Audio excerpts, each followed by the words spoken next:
Buenos días tengan todos los hermanos de Él en mí y yo en Él. Hoy es domingo, día del Señor, y estamos en el mensaje, precisamente que Dios tiene para nosotros en el día de hoy.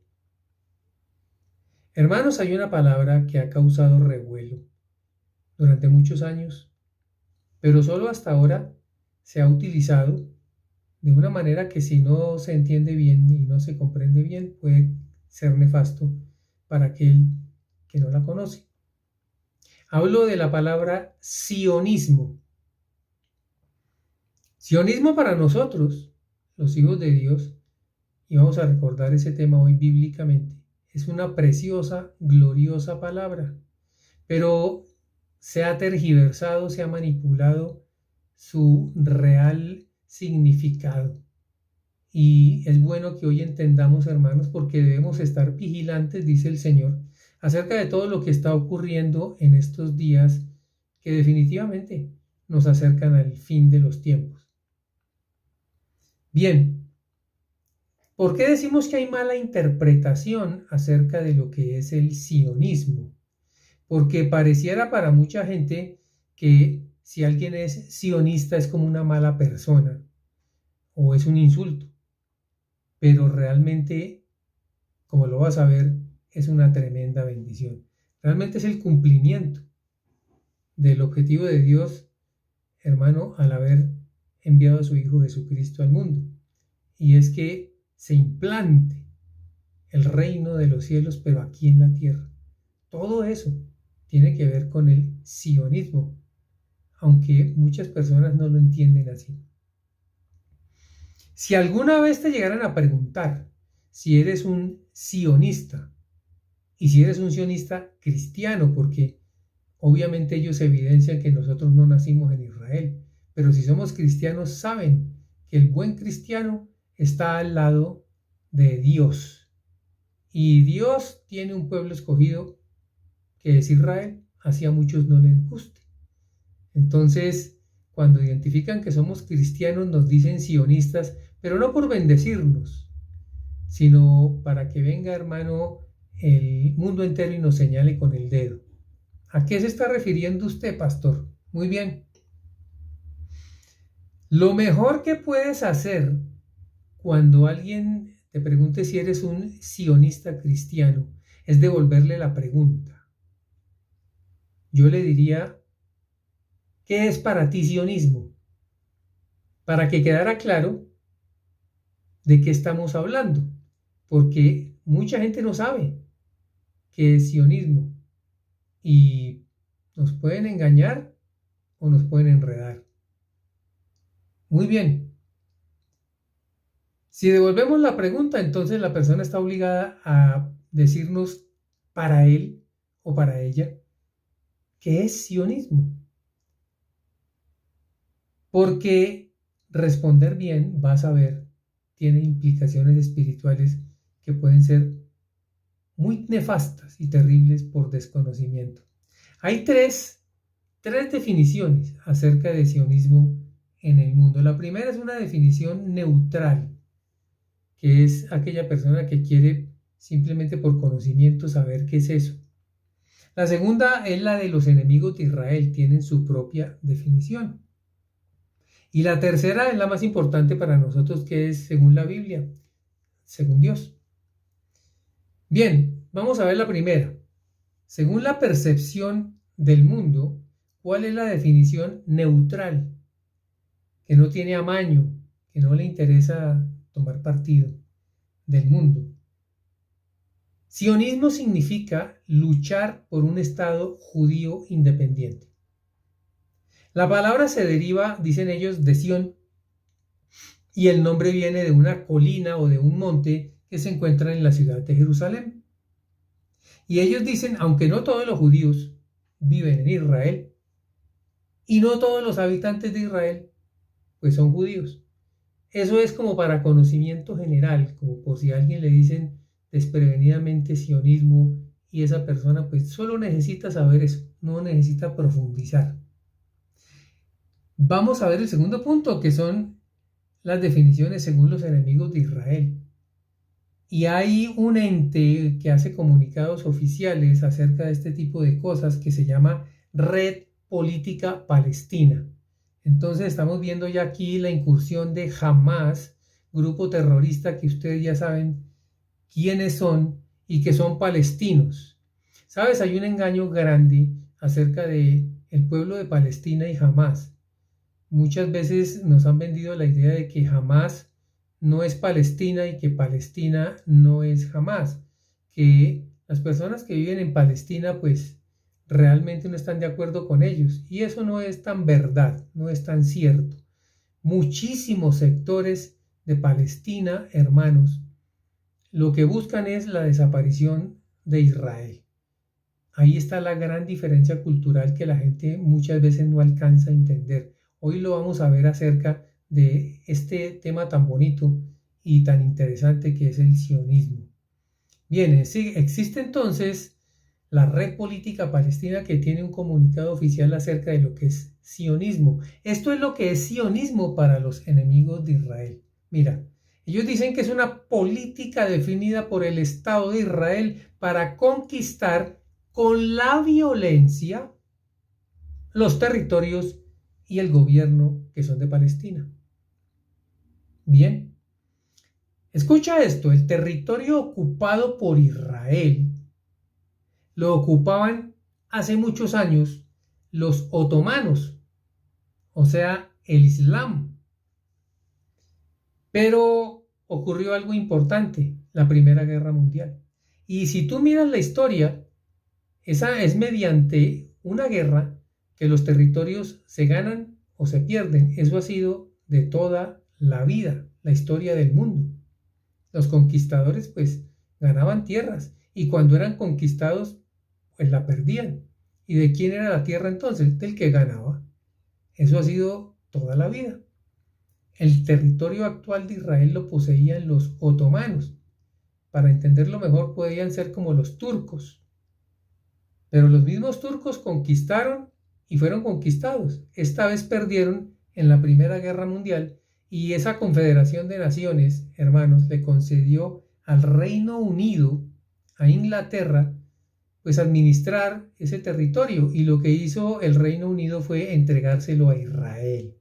Y por eso Israel oficialmente y ante las Naciones Unidas a partir de 1948 se convirtió en un estado a causa precisamente de una guerra que fue ganada por esa confederación de naciones, perdida por los otomanos. Allí se encontraba Palestina y la idea era que hubiera una solución para que los palestinos y los judíos vivieran, hermanos, en un territorio y tuvieran paz. ¿Qué pasó, pastor?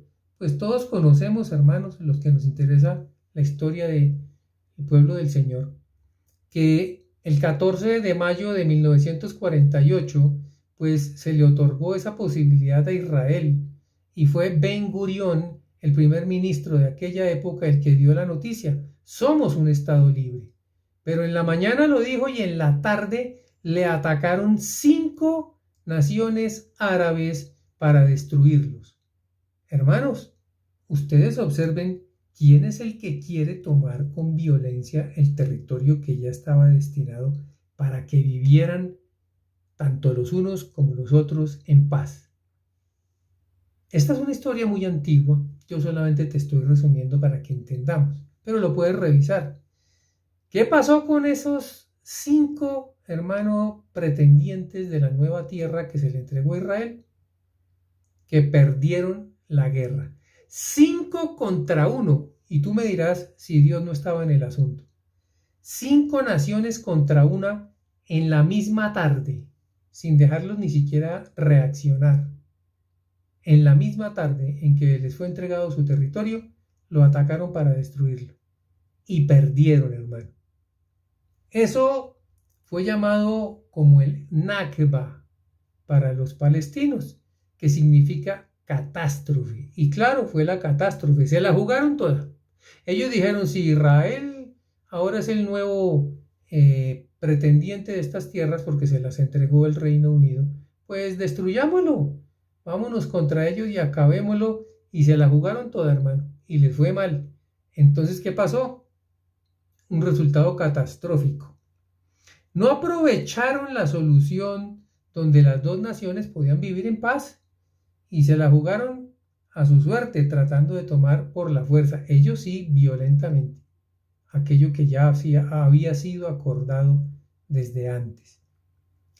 Muy bien, ya tú verás y puedes juzgar quién es el violento, quién empezó con la violencia, quién fue el que incumplió los pactos y quién es el que después se hace el mártir. Bueno, ¿qué hizo Israel? Hermano, una vez más, pues defenderse. Y derrotó a un enemigo que era muy superior, hermanos, a él. Qué bueno tener un Dios tan grande y poderoso que nos enseña, hermano, cuando Él actúa. Porque todos en el mundo dijeron, esto es muy raro, inaudito. ¿Cómo es posible que Israel se salvó de semejante ataque? Que ganaron y aplastaron, porque fue una victoria aplastante, con semejantes circunstancias. Eso dice la historia antigua acerca de lo que vamos a hablar hoy. Está, hermano, el pueblo de Palestina incluido en esto. No se te olvide. La historia moderna cuenta algo distinto y es que el mundo cambió desde el 7 de octubre del año 2023. No sé para ti, pero a partir de ahí el mundo entero, no Israel, Palestina, jamás, no, el mundo entero cambió. Ya no es el mismo después del ataque cobarde que sufrió, hermanos, la nación de Israel a cargo de este grupo Hamás, que no solamente es Hamás, es Palestina. Realmente no es como muchos dicen, no. Realmente ese es un grupo al margen de la ley, los pobrecitos son los palestinos. Sí ha muerto mucha gente y sí han muerto muchos niños y han muerto muchas mujeres. Pero es que a Hamás, que representa a Palestina, hermanos, no le importa. Y a muchísimos palestinos tampoco les importa. Es una cuestión que la gente piensa que es de tierras y es geopolítico, pero tiene un conato gigantesco espiritual. Algunos no lo ven. Y por eso la Biblia habla de algo muy importante y lo vas a ver hoy. Y es la expresión mirad bien. Cuando Dios dice mirad bien es porque usted no ha visto como debe ver. Abre los ojos y contempla. Y Dios nos instruye de cosas que muchos jamás han visto, pero que si obedecemos a Dios y lo buscamos, lo vamos a entender. ¿A qué nos referimos? El conflicto comenzó entonces con ese ataque cobarde, hermano, donde dijeron que habían muerto 1.200 personas, dentro de ellos muchos jóvenes. Recordemos aquella fiesta de música electrónica. Mujeres, niños, ancianos. Ahí ellos utilizaron la violación, la muerte, el sadismo contra otras mujeres. ¿Por qué digo yo que jamás es Palestina? Porque se vieron, hermano, después muchos hombres, muchos jóvenes palestinos que no tenían traje como los demás, matando gente. Eran ciudadanos de Gaza que estaban matando también judíos y se comunicaban con sus familiares mostrando videos donde ellos decían, mire mamá, mire papá, maté a un judío. Por eso le digo, hermano, que la vida de un palestino es asesinar a un judío.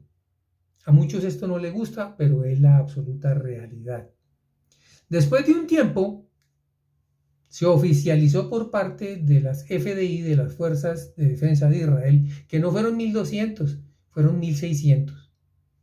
Pero el mundo no le dio ni la más mínima importancia. El grupo Hamás, todos los días, si tú ves televisión, reporta y reporta más y más y más y más muertos. Pero ellos y a ellos sí le creen los medios de comunicación. Eso es algo que yo por lo menos no he podido entender. Tú verás cómo se entiende.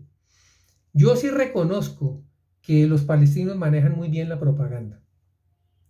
Me gustaría saber si tú has visto alguna vez por televisión un terrorista muerto, un integrante de Hamás. Jamás. Nunca lo has visto. Lo que se ven son niños llenos de sangre, el show. Y yo no estoy diciendo que no ha muerto gente inocente, claro que sí, porque el 100% de la población no es de Hamas, pero sí un altísimo, altísimo porcentaje. Muy bien, todo este trabajo de distorsión de la información ha generado el mayor sentimiento que usted sí lo está viendo hoy, hermano, antisemita. Y el mayor de todos los tiempos es el que estamos viendo hoy. Inclusive en el lugar donde viven judíos, porque la mayoría de judíos no viven en Israel todavía. Están llegando muchos todos los días. Es una promesa de Dios, como ya lo vamos a ver. Pero, hermanos, esto que ocurrió, no podemos nosotros cerrar los ojos.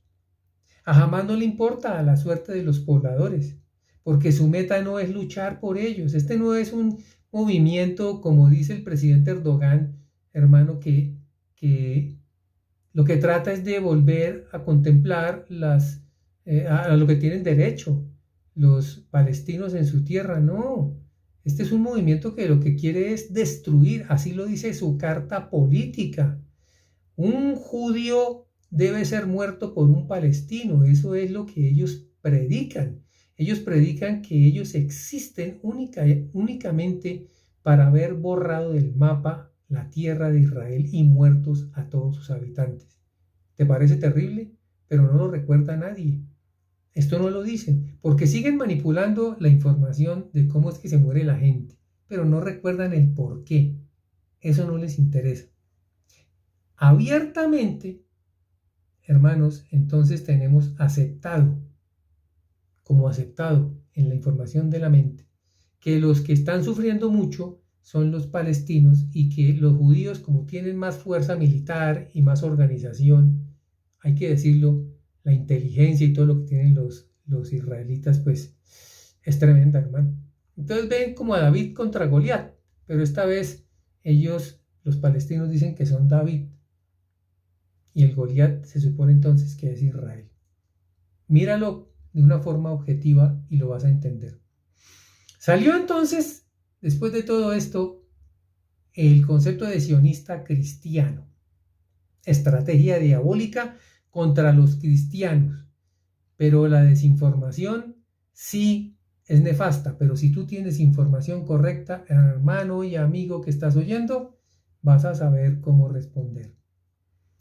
Utilizar entonces una palabra que es santa, porque Sión para nosotros es santa y es clave para todos los creyentes, como algo que es maligno, ante el mundo es una estrategia para confundir hasta a los mismos creyentes, porque yo he oído y he visto a creyentes que dicen que son cristianos pelear y tener un concepto de Israel horrendo y nefasto. Mira lo bien hecha la propaganda de Palestina. ¿Qué es Sión? Sión es una palabra de reino, del reino de los cielos. Tiene que ver con Jerusalén, por supuesto. Pero vamos a entender esa palabra. El verbo para la palabra Sión es una palabra que significa marcar, resaltar o hacer distinción. Sión es un sustantivo, pero los sustantivos en hebreo derivan, hermanos, de los verbos, y este verbo es marcar, resaltar y hacer distinción. ¿Qué significa eso, pastor? Sencillo, que Dios marcó, resaltó e hizo distinción en Jerusalén porque fue escogida para los propósitos de Dios. Es una ciudad escogida, marcada. Es como cuando tú jugabas algo y decías piso, separo, es mío. Eso fue lo que dijo Dios. Dios simplemente escogió a Jerusalén. Esta ciudad es distinta, hermano, porque allí habita Dios desde siempre. Dios es omnipresente, está en todas partes, sí, pero es que Dios allí tuvo su lugar santísimo en el tabernáculo, en el templo. ¿Qué tiene de particular entonces? Ya entendimos. Allí está y estará Jesús corporalmente, físicamente. ¿Cómo? Así es. En la segunda venida, llega al monte de los olivos, cruzará el valle del Cedrón y atravesará la puerta oriental que era el templo y hoy está cerrada, pero se abrirá para el Mesías, hermano Jesús, para ocupar su trono en el lugar santísimo. Allá es donde va Jesús a estar sentado en una época que se llamará el milenio, 1000 años de gobierno corporal de Jesús, allí en la Jerusalén que ahora estamos llamando Sión. Mira qué importante, qué tremendo es el concepto de Sión. Y hoy en día, con este esfuerzo de esta gente, hermano, de los enemigos del Altísimo, se está tergiversando, maltratando y deformando para que la gente lo odie. Qué terrible es el diablo, hermano, pero Dios es bueno. Allí se encuentra el arca del pacto. Allí estaba, hermano. Entonces Jesús sí sabe dónde tiene que llegar. Comenzará entonces, como dijimos, el reino milenial y será el Señor el que gobierne. Nosotros, dice la Biblia, estaremos con Él. Como siempre, siervos, hermano, a donde Él nos envíe. Una vez se cumplan esos 1000 años, saldrá de nuevo Satanás y saldrá a hacer una guerra que está en la palabra del libro de Apocalipsis, una guerra contra Dios, y dice la Biblia que entonces lloverá fuego, todo el mundo, todos esos personajes, hermano, que fueron contra Él, terminarán, se exterminarán. Entonces, entendamos el concepto de Sión de forma clara. Es la nueva Jerusalén, la Jerusalén celestial. Antes de que ocurra todo esto, el pueblo judío debe regresar a su tierra. Eso ya está pasando hace más de 200 años. La Biblia nos exhorta, hermanos, a mirar lo que ocurre con la higuera. La higuera es Israel. Hay que mirar lo que está pasando. Y desde el 7 de octubre, vaya si están pasando cosas tremendas. Si tú no lo habías contemplado, te invito para que lo hagas, para que estés pendiente, para que estés al día en todas las informaciones que tengan que ver con el pueblo de Israel. Son muchas. Y todos los días hay cosas nuevas. Como te digo, el mundo cambió y hay muchos que no se han dado cuenta. Otros dicen, una guerra más. Pero no es así, hermano. Cuando hay guerra, las cosas cambian. Muy bien, dice la escritura que cuando florezca será el tiempo de estar pendientes. Ezequiel capítulo 37, desde el verso 21, nos dice, hermano, la palabra. Y les dirás, dice el Señor, así ha dicho Jehová el Señor, he aquí yo tomo a los hijos de Israel de entre las naciones, porque hoy están todavía disgregados, a las cuales fueron, y los recogeré de todas partes y los traeré a su tierra. Mira qué promesa, y ya se está cumpliendo. Y los haré una nación. Eso fue lo que pasó en 1948 en la tierra, en los montes de Israel, escucha, y un rey será a todos ellos por rey. Hablamos de Jesús, habla de David en esa época, pero tú sabes que Jesús es la descendencia. Y nunca más serán dos naciones, ni nunca más serán divididos en dos reinos. El Señor lo hizo y lo está haciendo desde hace tiempo y hay gente que ni siquiera se ha dado cuenta, hermano. Eso ya está sucediendo. La palabra Sión, pues, también es no solo un sustantivo, un verbo, sino un adjetivo dependiendo de la formación. Ese adjetivo se llama Mitsuyan. Tal vez lo has oído. Mitsuyan significa excelencia. O sea que Dios no solamente puso ahí una ciudad escogida, marcada, diferente, sino que puso allí su excelencia. Dime si Dios no tiene planes entonces con esta ciudad desde siempre. Pero ya no es Jerusalén, la normal es Sión. ¡Qué nombre tan tremendo! ¡Qué bendición! Y hay muchos que le tienen miedo. No, hermano. Si te dicen que eres sionista y estás entendiendo las cosas, sí, hasta el concepto de ahora, soy sionista, porque está con los planes de Dios. Muy bien, hermanos, nosotros, para que entendamos este mensaje, no somos sionistas según la definición del mundo, ya viste 3. Tú no eres un sionista si respaldas a un Estado que toma violentamente a otro, pero nosotros no estamos haciendo eso. Nosotros somos sionistas porque Sión es la ciudad celestial de Dios y allí está contemplado todo lo que Él siempre quiso. Muy bien, puede responder tranquilamente, hermano. que sí, que tú eres un sionista, pero según Dios, no según los enemigos de Israel, que es lo que quieren que tú digas, ni tampoco te ajustas a los que están neutrales, que solamente quieren definir de qué se trata eso. Pastor, todo eso está muy bien, pero todo eso que usted dice, ¿dónde está en la Biblia? Dicen algunos. Toma la palabra en Hebreos 12, desde el versículo 12, y vas a ver, sorprendentemente, que todo lo que te he dicho, que hasta el momento no he nombrado ningún versículo bíblico, sí está en la Biblia. Dice Hebreos 12, desde el verso 12, y el título es Los que rechazan la gracia de Dios. Todo aquel que rechaza a Sión, el que dice, no, yo no soy sionista porque quedó confundido, está cayendo de la gracia. No lo digo yo, lo dice la Escritura. Por lo cual, verso 12, levantad manos caídas y las rodillas paralizadas. Mis amados, esta es la condición de muchos creyentes hoy. Tienen sus manos caídas y sus rodillas paralizadas. Y lo que Dios hoy te dice es, ánimo, hoy estás conociendo tu tiempo. Levántate, ya dobla las rodillas y alza las manos a Dios. El verso 13 dice, y haced sendas derechas para vuestros pies, para que lo cojo no se salga del camino, sino que sea sanado. El enfoque no es sacar lo cojo del camino, dice la palabra, es seguir en el camino, y este camino es el que va a hacer sanar todo lo que está mal. Si tú sigues a Dios, así no entiendas, puede que cojes, no eres perfecto, pero todo eso se va a sanar. Lo importante aquí es entender, hermano, lo que dice la Escritura. El resultado será sanidad si caminas pues en rectitud, haciendo lo que Dios dice. Así la iglesia coge, escucha esto, mi hermano, seguirá en su camino, porque fiel es el que nos llamó. Seguid la paz, dice el autor de los Hebreos, con todos, y la santidad, sin la cual nadie verá al Señor. Estas son recomendaciones. Mira el verso 15.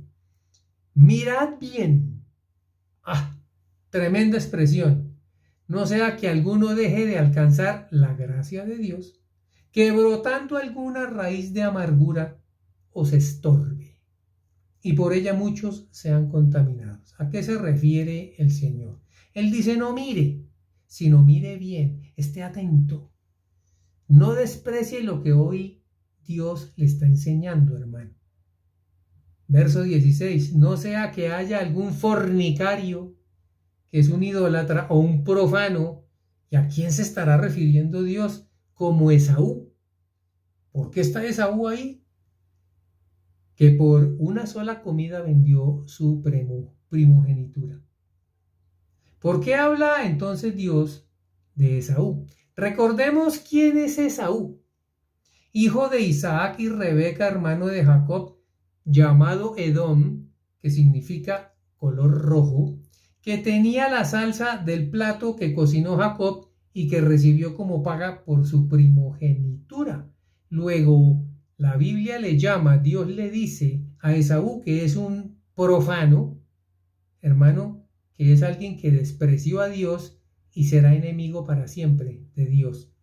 Esaú es padre de los edomitas, recuerda que Edom es rojo, que son los palestinos. Sí, de allá es Hamás y de allá es Palestina, enemigo eterno de Dios, no lo digo yo, lo estás viendo en la Escritura. Y puedes leer la profecía de Abdías y vas a ver el fin de todos ellos. ¿Son sus propios hermanos? Sí, pero a Jacob amé, dijo el Señor, y a Esaú aborrecí. ¿Por qué? Eso sí, es algo de Dios. No es casual entonces, cuando vamos a hablar de Sión y cuando hablamos de Sión aparecen los enemigos de Dios. Dice el verso 17, porque ya sabéis que aún después, está hablando de Esaú, deseando heredar la bendición, él quiso la bendición, fue desechado y no hubo oportunidad para el arrepentimiento, aunque lo procuró con lágrimas. Hermano, todo el que desprecia a Dios, recibe eso de parte de él. Dios conocía el corazón de Esaú desde el vientre. Iba a ser un enemigo de Dios siempre y lo iba a despreciar. Despreciar todo esto que estamos viendo que es Sión por un plato de comida. Para muchos no será importante, para Dios sí. Bien, hermanos, el verso 18 dice, porque no os habéis acercado, está hablando de ya, nos vamos a ir a Sión, hermanos. No os habéis acercado al monte que se podía palpar y que ardía en fuego, a la oscuridad, a las tinieblas y a la tempestad. Aquí comienza la Biblia a hablar de Sión. Recordemos que en Jerusalén hay un monte llamado Sión, pero aquí el verso 18 habla del Sinaí y nos trasladamos entonces al Antiguo Testamento, donde se apareció Dios en el lugar donde le entregó a Moisés el decálogo, los 10 mandamientos, y eso fue algo espantoso, terrible. La presencia de Dios, hermano, es algo impresionante. La gloria de Dios es insoportable para un ser humano, no puede aguantar. No se están acercando, dice la Biblia, a un monte natural, algo que se puede tocar, que se puede palpar, sino es algo sobrenatural. Sinaí era un monte que se podía palpar, era de este mundo, pero no nos estamos acercando a ese, a otro nos estamos acercando. Dice la Biblia, refiriéndose una vez más a esa experiencia del pueblo de Dios y de Moisés en el Sinaí, se acercaron al sonido de la trompeta y a la voz que hablaba, porque Dios hablaba, la cual, hermano, los que la oyeron rogaron que no se les hablase más. Era tan tremenda la voz de Dios, era tan impresionante lo que estaban viendo, el fuego, las luces, los sonidos, el movimiento de la tierra, el espanto que estaban viendo por la presencia de Dios, hermano, que decían, por favor, que no nos hable más. Les rogaron a Moisés. Esta es la primera experiencia registrada en el Antiguo Testamento de acercarse a Dios. Y Moisés se acercó, pero para recibir la ley. Ya hoy no vamos a estar bajo la ley, hermano. Todos sabemos que la obra que hizo Jesús cambió el mundo. La presencia de Dios era con fuego, su voz demasiado poderosa para ser soportada. El verso 20 nos dice, porque no podían soportar lo que se les ordenaba. Si aún una bestia tocar el monte, será apedreada o pasada con dardo. Hermano, ni siquiera un animal podía pasar por ahí desapercibido para todo lo que estaba pasando. Y tan terrible era lo que se veía, dice el verso 21, que Moisés dijo, estoy espantado y temblando. Bueno, esa experiencia es Sinaí, recuerda, Antiguo Testamento, las tablas de los 10 mandamientos. Allí se la entregaron a Moisés y el pueblo tuvo esa experiencia con Dios. Pero aquí el autor de los Hebreos nos está recordando, no es esa experiencia, téngala presente, pero no es esa. Aquí es algo más tremendo. ¿Qué será? Versículo 22. No te acercaste a eso, sino que os habéis acercado ¿a qué? Mira, al monte de Sión, a la ciudad del Dios vivo, Padre celestial, Jerusalén, la celestial, a la compañía de muchos millares de ángeles. Y aquí estamos hablando de una Jerusalén que, aunque es la real, porque ahí va a estar Jesús, ya nos está invitando el Señor a la Israel nueva, a la Jerusalén perfecta, la nueva Jerusalén celestial. Así la llama la Biblia, Jerusalén la celestial. Hermanos, el objetivo de Jesús fue implantar, recuerden ustedes, el reino celestial en la tierra. Allí lo estará cumpliendo en esos 1000 años. En Sión lo hará, pero Dios entonces va más allá. Te invito para que mires en el fin, hermano, en los versículos finales del capítulo 22 y mira todo el capítulo mejor para que veas cómo es la nueva Jerusalén. ¿A qué más nos acercamos entonces? Dice la palabra, a la congregación de los primogénitos que están inscritos en los cielos. Tú y yo estamos inscritos en el reino de los cielos, sí, en unos libros que se llaman los libros de la vida, sí, y todos los que estén ahí son primogénitos. ¿Por qué? Porque un primogénito es el que recibe todo.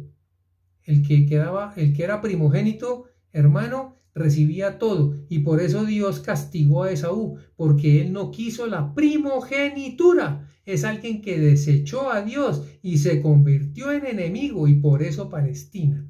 es el que ahora hace todo esto. Sigue siendo el mismo enemigo. Todavía está, hermano, haciendo lo que está haciendo, tergiversando, tratando de cambiar el verdadero significado de Sión por sionista, alguien que, hermano, le da miedo que le digan sionista. Si tú no avalas lo que Dios está diciendo, caerías de la gracia. Pero yo sé que tú estás entendiendo que Dios te está diciendo desde el principio que pusieras el ojo vivo, que estuvieras abriendo, hermano, los oídos y los ojos para entender que los enemigos de Dios siguen vigentes, que están en esta lucha y que quieren dañar todo lo que tiene Dios para nosotros. Dice el versículo 25, ¿a quién más nos acercamos entrando a Sion? A Jesús, el mediador del nuevo pacto, y a la sangre rociada que habla mejor que la de Abel. Mirad que no desechéis al que habla. Cuidado, no deseches al que te está diciendo esto, hermano. Porque si no escaparon aquellos que desecharon al que los amonestaba en la tierra, mucho menos nosotros, si desecháramos al que amonesta desde los cielos. Es Dios el que está hablando hoy. La voz del cual conmovió entonces la tierra, pero ahora ha prometido diciendo, aún una vez, y conmoveré no solamente la tierra, sino también el cielo. Y esta frase, aún una vez, indica la remoción de cosas móviles, como cosas hechas, para que queden las inconmovibles. Hermanos, dice el 28, así que recibiendo nosotros un reino inconmovible, tengamos gratitud y mediante ella sirvamos a Dios, agradándole con temor y reverencia. Porque nuestro Dios es fuego consumidor. Recordemos eso. Mucha gente solamente quiere saber que Dios es amor, pero aquí la Biblia nos dice, recuerden que Él es fuego consumidor. El que lo desprecia recibe el tratamiento que recibió Esaú, enemigo para siempre. Y pelear contra Dios, hermano, yo creo que ya se sabe quién gana. Los que no se identifican con Sión, pues, rechazan la gracia de Dios. ¿Cómo no ser sionista después de que Dios nos habla? ¿Qué significa Sión para nosotros? Es el premio mayor, hermano. Ser sionista es el premio mayor. Si nos identificamos bajo la definición de la Biblia, no bajo la definición de los enemigos de Dios. Hoy, digamos todos, pues, soy un sionista según Dios, sionista cristiano. ¡Qué bendición! Mis hermanos, que Dios los guarde y si el Señor lo permite, esperamos que sí, tendremos otro tema el próximo domingo. Mientras tanto, que Dios te bendiga grandemente.